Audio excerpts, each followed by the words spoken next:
Insinyur Soekarno merupakan presiden pertama Indonesia yang dikenal karismatik. Kisah cintanya menjadi daya tarik tersendiri bagi sebagian masyarakat. Fatmawati merupakan istri Soekarno yang menjadi saksi dibacakannya detik-detik proklamasi kemerdekaan. Bahkan ia menjadi orang yang menjahit bendera merah putih yang dikibarkan di hari dibacakannya naskah proklamasi untuk pertama kali, 17 Agustus 1945. Meski begitu, kisah cinta antara Fatmawati dan Soekarno tak berjalan mulus. Bung Karno bertemu dengan Fatmawati ketika berada di pengasingan di Bengkulu.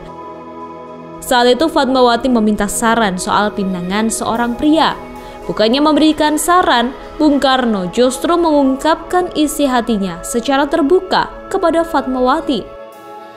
Sebelumnya, keluarga Fatmawati sempat mengunjungi Soekarno saat diasingkan ke Bengkulu dari Flores.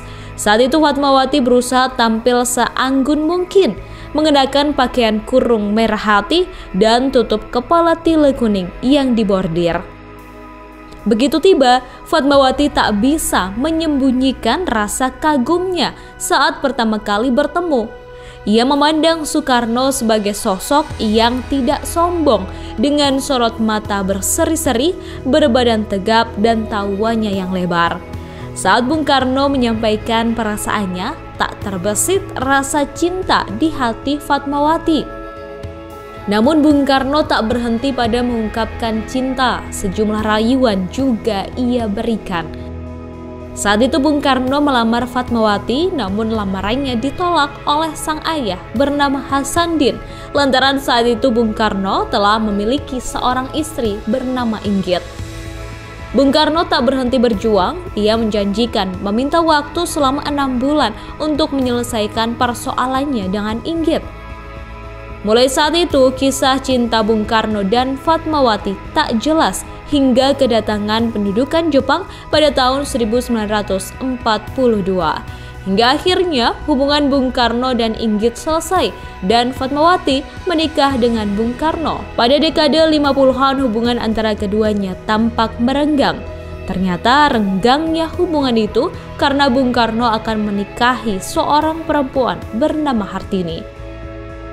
Saat itu Fatmawati baru saja melahirkan Muhammad Guru pada 1954. Kehadiran Guru membuat keluarga presiden bahagia dan tampak rukun. Namun setelah kabar pernikahan Soekarno dengan Hartini muncul, hubungan Soekarno dan Fatmawati seketika berubah.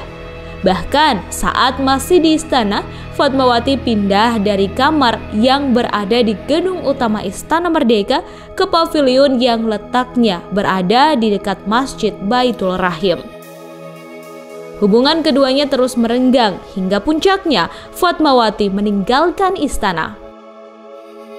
Saat itu Fatmawati mendadak menghadap Soekarno untuk pamit pulang ke rumahnya yang ada di Jalan Sriwijaya.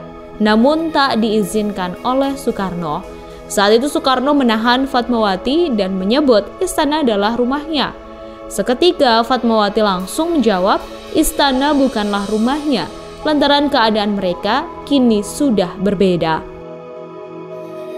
Fatmawati kemudian mengucapkan selamat tinggal secara persaudaraan. Tak ada keributan dan perkelahian. Fatmawati hanya membaca basmalah lalu meninggalkan istana dengan perasaan tenang menuju ke Kebayoran Baru. Hal itu membuat para pelayan istana termangu. Pada akhirnya Soekarno sakit, tapi Fatmawati tak menjenguk hingga akhirnya Soekarno meninggal dunia.